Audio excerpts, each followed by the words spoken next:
Hello guys, and welcome to Ride VIP, the rideshare channel. My name is Serge, and in today's video I want to ask you, are you including your fuel expenses into your earnings? And if you are, how much per hour are you making? So with that being said, I want to tell you what I've made so far this week. So I did work Monday and I worked Tuesday. I did get the bonus for $85. I decided not to go through with the bonus for $20 with 10 additional rides. That just doesn't really justify it for me. So calling it a day, but I have worked total of 24 hours for Monday and Tuesday. So basically 2 full-time shifts. So how much did I end up making? Well, with the bonus of $85, I made exactly $548. I've done a little math, and I'm making slightly under $18 an hour after the fuel expense. Your fuel expense may be different. So with my fuel expense, I write everything down. So I did lots of driving, and each day cost me 60 bucks, basically. I'm not gonna count dollar minus, this and that. So basically 60 bucks a day, 2 days, 120 bucks. So I deducted that from the total, so which brought the number way down. So I think I was like right around $428 or something, earning something like that, 438, one of those. But anyways, I did the math, and it's slightly 18. Now my question to you is this: is that enough? Did we sign up to make $18 an hour? Did you sign up to make $18 an hour? I'm telling myself, like, I didn't sign up for $18 an hour. As a mechanic, I was making way more. I was charging $100 per labor hour.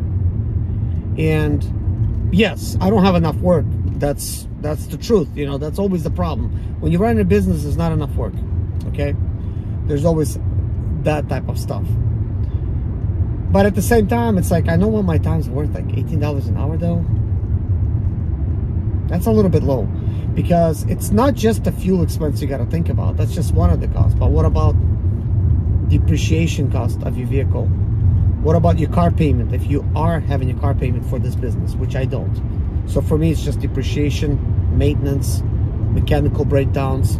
And when it comes to maintenance, I'm talking about like oil changes, tire changes, that kind of thing. But there will be mechanical breakdowns, and I had quite a few already with the BMW. Very minor things, regular things like that any car would have. You might not believe me, but what I'm going to tell you right now may shock you.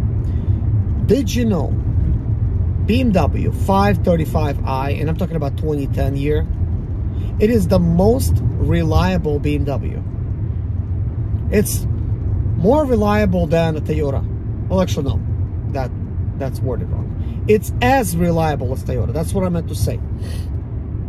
So why do I say that? Well, first of all, the 535 engine, it's got forged internals. It's built very solid, very strong. If you see the comparisons versus like an N52, or for instance, this is an N54 engine. And BMW normally is not reliable, but BMW was so reliable and so successful with this engine that they did a thing together with Toyota, and they're putting this similar type of engine, different name, different mods, just a little bit, because BMW always re-engineers stuff just to make it better. Sometimes they fail at it, but sometimes they're good. But this is what goes into the GR Supra. So it's basically a BMW engine in a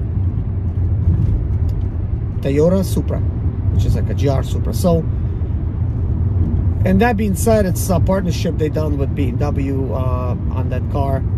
So basically, if you're buying a Z4, you're basically buying a Toyota Supra, BMW Z4 or a Toyota Supra. I just thought I'll throw it out there. It's just very small knowledge, but it is what it is. But I think for Toyota to trust BMW, you have to live up to their reputation of actually being reliable, because, well, live up to Toyota's reputation, because Toyota is considered one of the most reliable cars, and part of the reason is that Toyota, they just stick to what they know. they do not really innovate. They just thinking like, well, we had this engine for 20 years, it's been working right, let's continue doing the same thing what we're doing. Maybe they'll do some emission stuff to make it better for emissions, but overall it's going to be very similar design, very minor changes if any.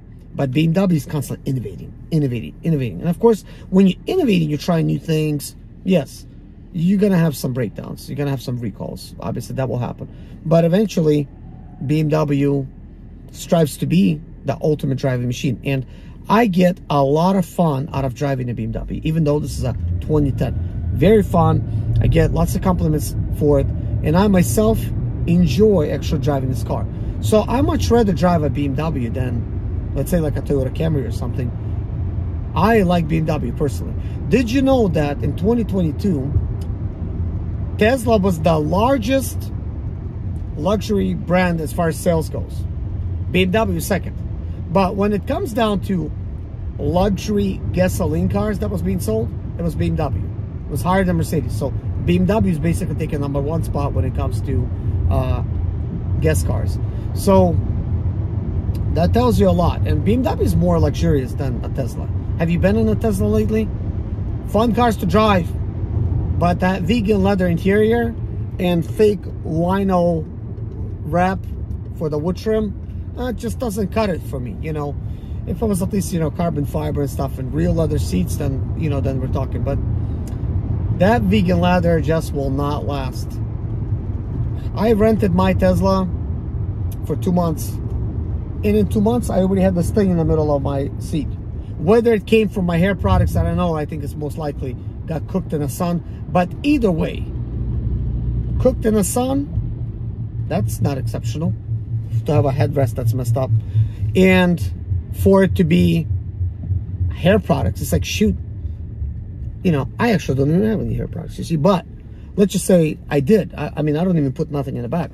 So even if I do this, like, there's no hair products, but I put a little gel like on top. I try to spice things up a little bit, but not for today. You know, I just kind of left things alone. I worked all night.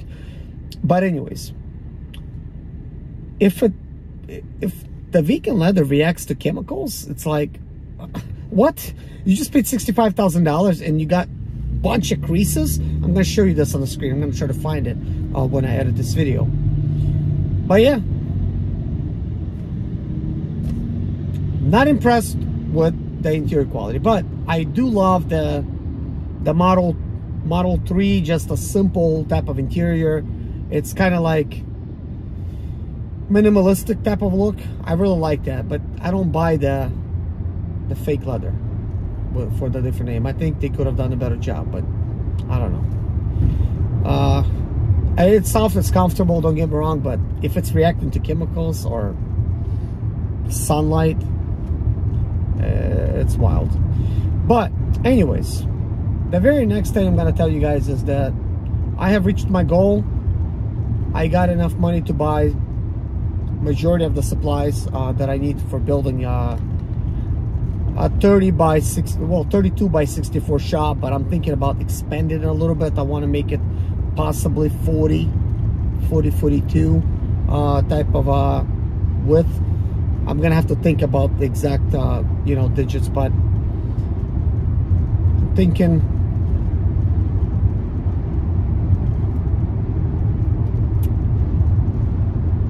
yeah, like maybe like 44 by 64, because I'm thinking about making it like very long, so for the shop. So it's gonna be like a pole barn style with the metal roof, but it's gonna be interesting because I'm getting into working in cars. But anyways, I wasn't planning to work Monday to Thursday, but this week we had some rain, and since we had the rain, I decided to work the 2 days that we had the rain. But today's Wednesday. I'm gonna take Wednesday and Thursday off. I'm not gonna work these days. And even though I worked a full night, right now I'm driving home, which takes me an hour. I'm gonna go home, pick up my wife and my kids, and go and check out some steel. I'm gonna go to one of the steel places that they sell like steel roofing and stuff like that, like different colors for steel buildings. So I want to check that out, see what kind of framing they got, because I'm thinking I'm either gonna do like 4x4 posts by 16 or whatever. But here's the thing, guys. I'm gonna try to just probably focus on working Friday through Sunday, because I could make at least a little bit better income. But even with that being said, when I did the calculation, I was not impressed. I don't know what I was counting before, but I did a calculation again of last week. I'm like, I made $28 an hour. Like right now, like under 18, but overall for the whole week, I was making 28 without the fuel being taken out. So I don't even know what it's going to be after the fuel. I didn't even look, but I'm thinking like, wow, like around like 24. That's not impressive to me, but at least that's better. It's as close as possible to 25. I just don't like that 25 an hour. Like, jeez, like after fuel plus all the depreciation in the car. But either way, I'll tell you this, guys, this is pretty good that you could make money in a day, total it out that same day, buy whatever you need to buy. You don't have to wait for, like, you know, to get paid, you know, that kind of thing. But the only downside is if your car breaks down, it's going to cost you $1,500 to fix it. You might not have the money to get it fixed. Might have to put it on the credit card. I don't know. But a good thing with me is I just fix my own stuff, you know. But I'm going to start trying to focus more into my car stuff. So, guys, if you want to stay in touch with my content for the automotive stuff, I never said this before, but it's probably, I'm probably going to have to mention it somewhere in the beginning of the video or something. But check out my channel, which is called Zimaleta Motors. I'm going to put a link in the description below. I have lots of mechanical videos, lots of information if you want to get started, like fixing stuff. I'm teaching people how to fix stuff. I have millions of views on it, 28,000 subscribers. So I try to help people through that channel, but also I'm sharing my passion, kind of like what I'm doing and that kind of thing with you guys. That way you guys could see what I'm doing, you know.